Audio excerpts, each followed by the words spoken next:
Yo, what's good, guys and gals? Welcome back to the channel. We have some interesting Bitcoin price action going on right now, so I thought I might as well get on camera and talk about it. And we have some, confirmations of the indicators I was looking at and mentioned on some of my prior videos. So I wanted to go through that and give an update. So without further ado, let's get right into it because price is moving fast. So as you can see, we've had a decent pullback after breaking the all-time high. We got up to about 74K, and now we're down to 64K. So almost a 10K pullback from this wick up here. If I bring up the Pi cycle top indicator, which I've been following the individual moving averages on, you can see that we pretty much did get a deviation above this 350-day moving average, which is point I was pointing out. It's an area that I pointed out in my previous videos as a area to take note of, and that if we just us getting above it in this 1 week wasn't good enough, or this one candle wasn't good enough, and that it was possible that we could come back down, which is what we've done now. And this isn't out of the ordinary, going back to prior bull runs, right? As you can see here, in the last cycle, we got right up to it and kind of held it as resistance for a while before breaking through it. Here in 2019, right, we got up above it briefly before fading back below it. And then same here in the bull cycle before that. We had a few instances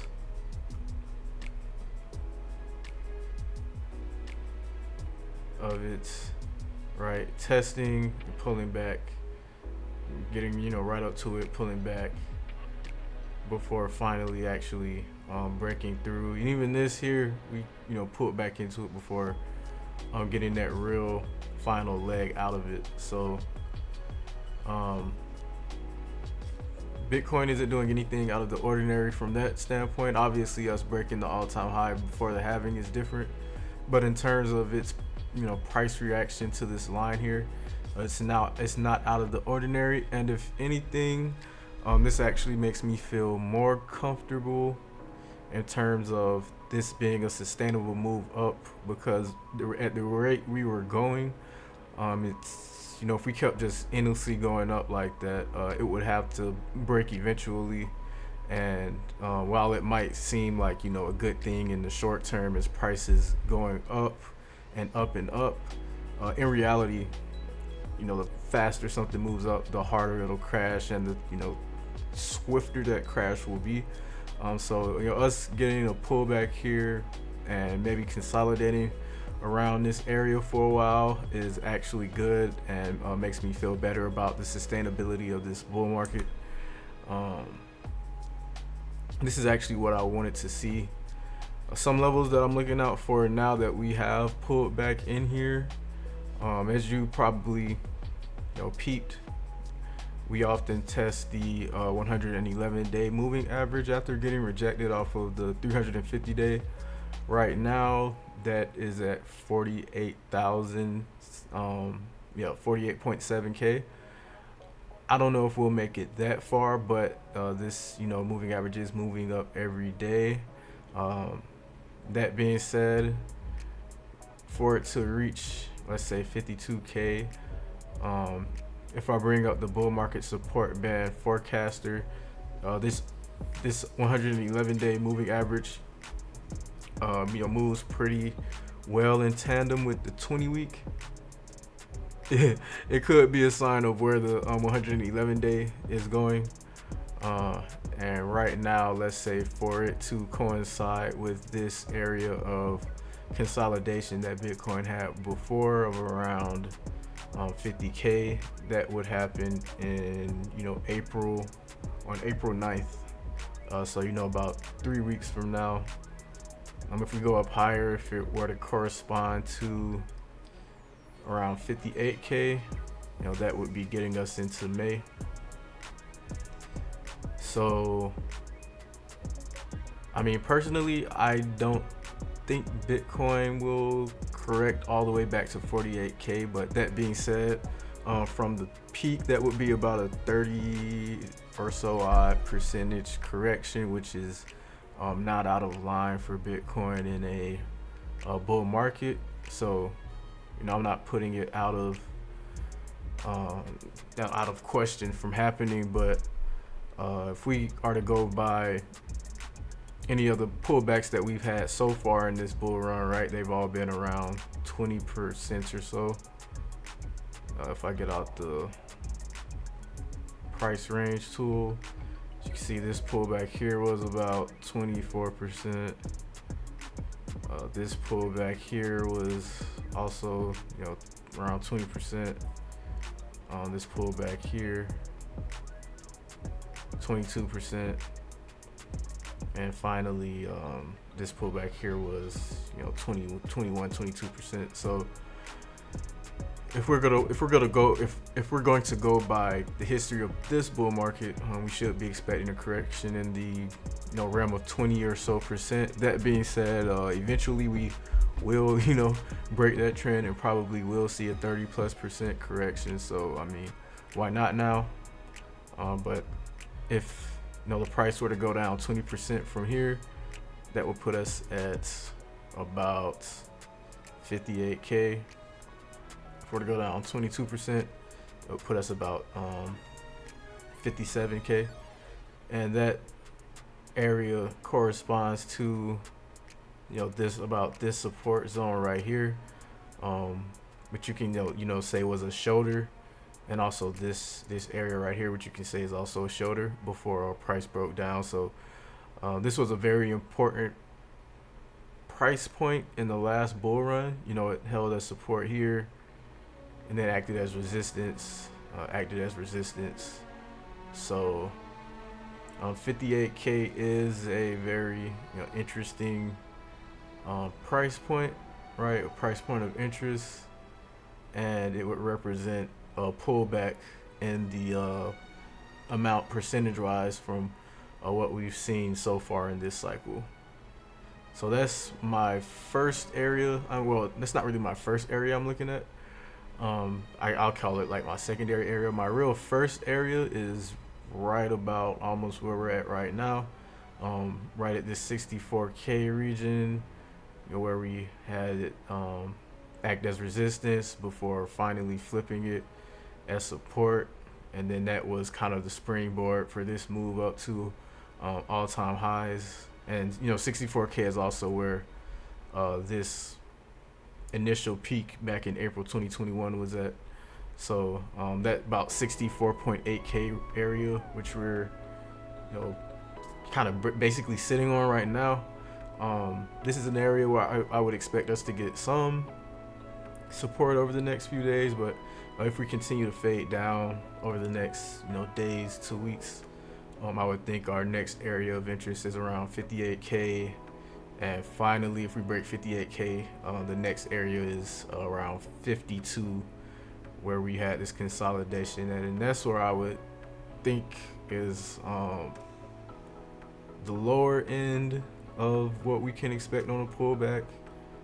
And especially by the time we probably got to 52K, I believe the bull market support band and 111-day moving average would be right around that price point. So I think all of that would be helping hold Bitcoin up. And also, if we got all the way back down to here, at that point all of the RSIs on the weekly and daily probably would be reset.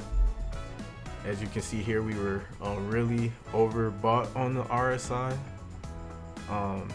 Also, we were overbought on the weekly RSI as well. So, it's healthy for us to come back and correct after a run like that. So yeah, I think it would be actually kind of bullish if we came back to 52K and then held it as support, because I think it would act as a nice launching pad for another move higher. But I can see how some people would be, you know, scared by that. But that's pretty much where I think we're at on the Bitcoin price. We got a pretty clear deviation over this 350-day moving average.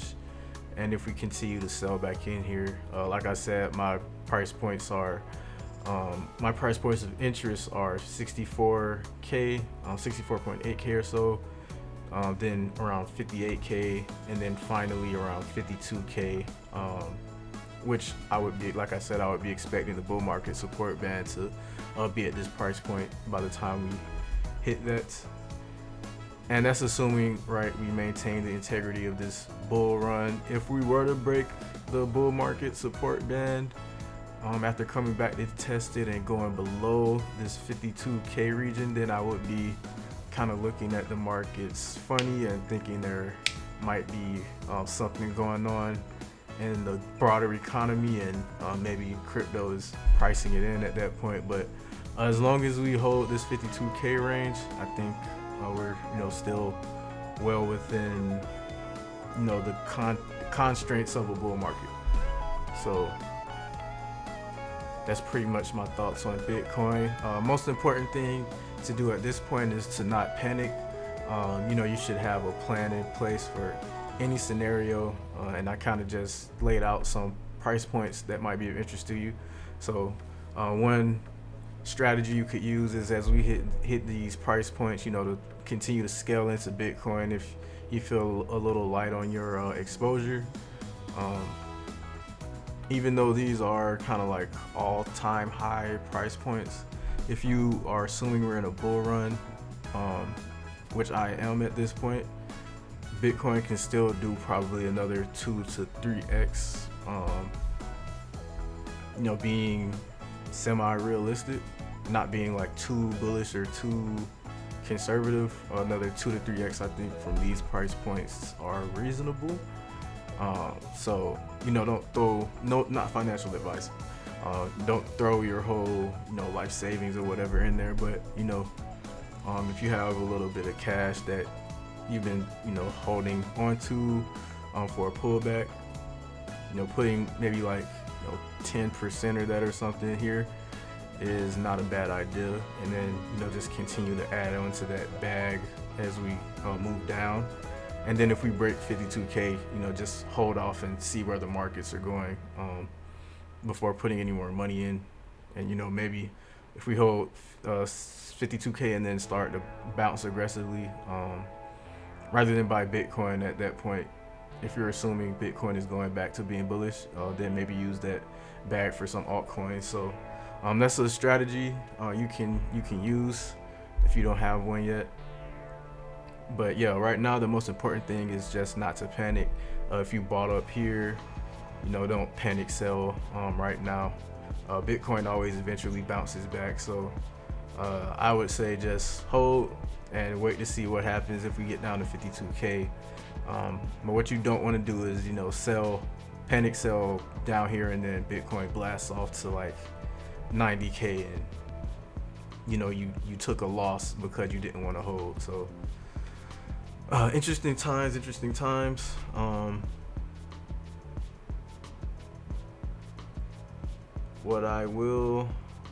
Let's look into the Bitcoin dominance chart while we're here. I got all these lines on it. It's a little hard to, yeah, there we go. So you know, this isn't a bullish or not a bullish, but this isn't a bearish chart really.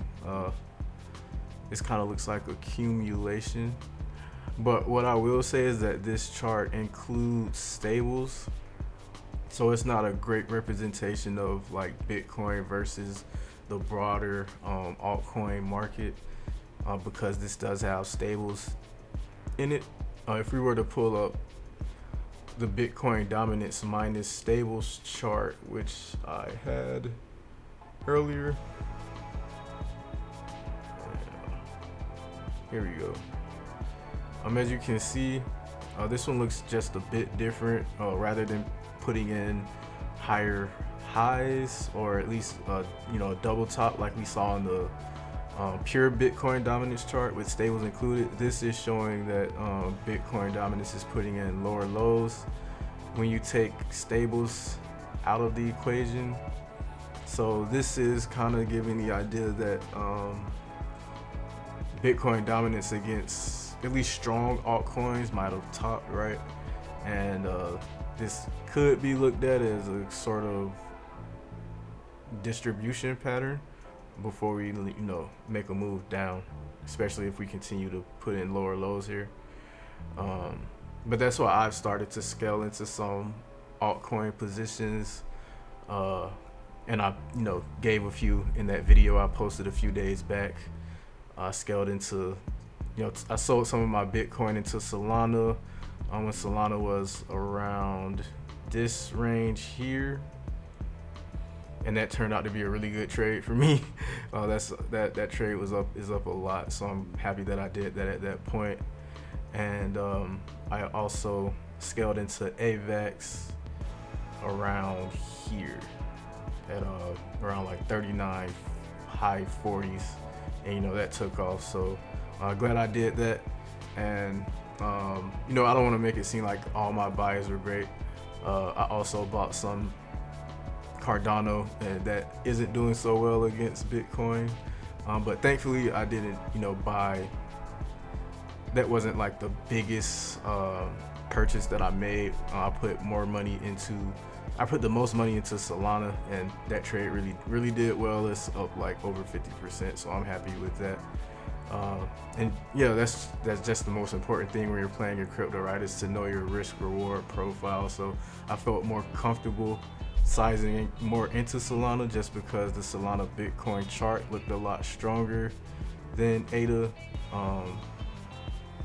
and AVAX as well. But the AVAX Bitcoin chart also looked pretty decent. So that's why I put more into AVAX than ADA. With ADA, like I mentioned in the video, it's more so I was trying to catch the falling knife, but that doesn't always work out.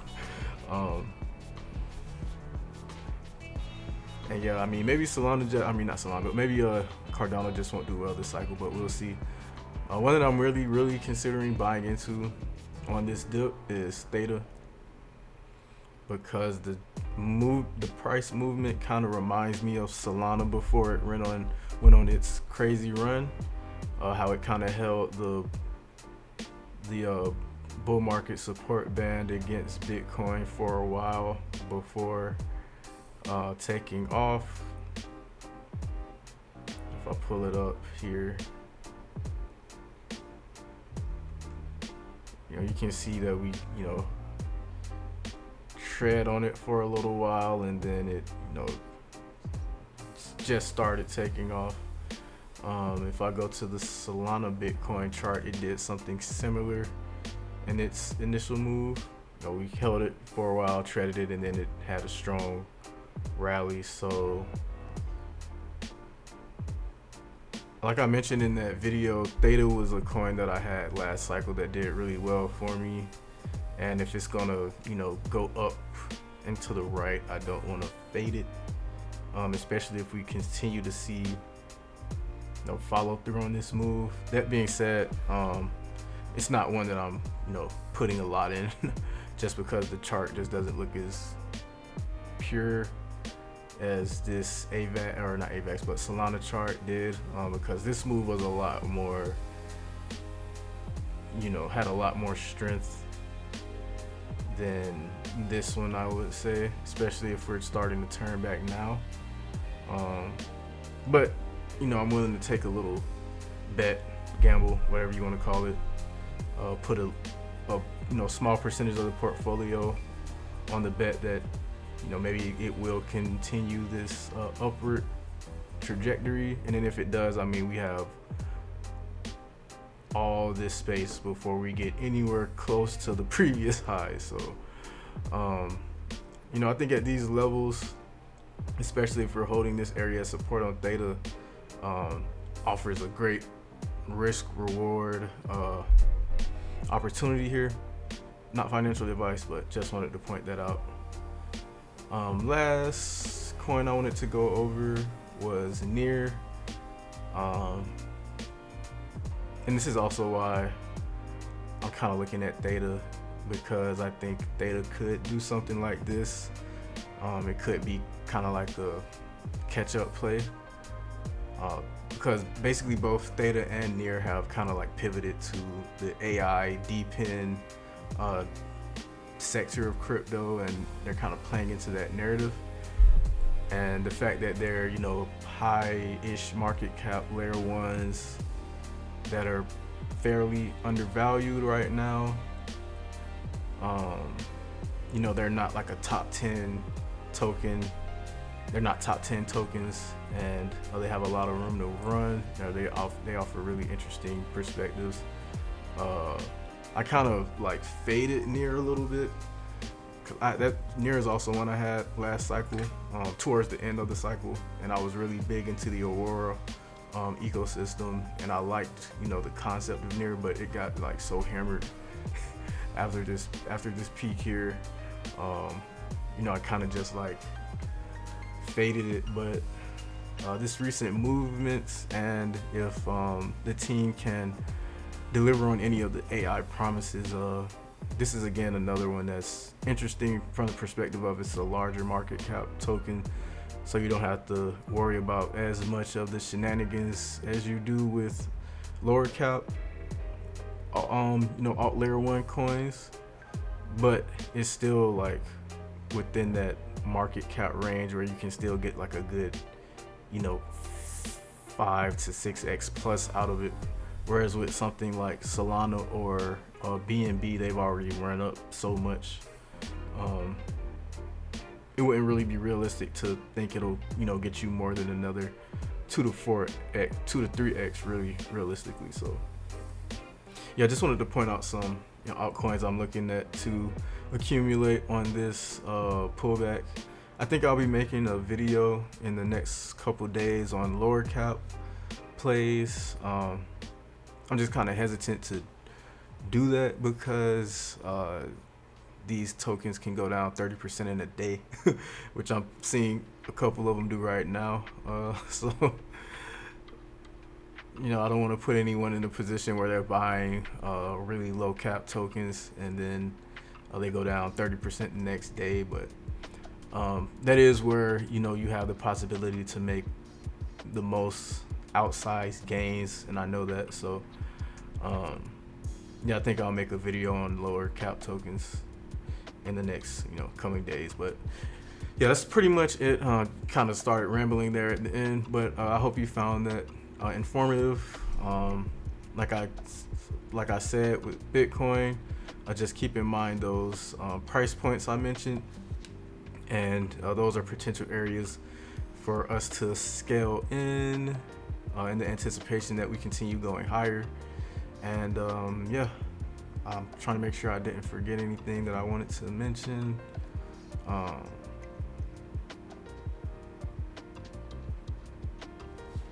Nope, I think that's it. Yeah, so I hope, like I said, I hope you all found that video informative, and I'll catch you on the next one. And make sure you subscribe and, you know, like the video, and comment down below if you have any anything you want to point out that I might have missed.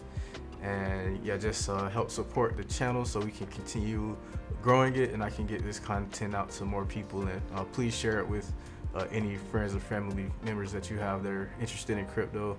I don't think a lot of people use the,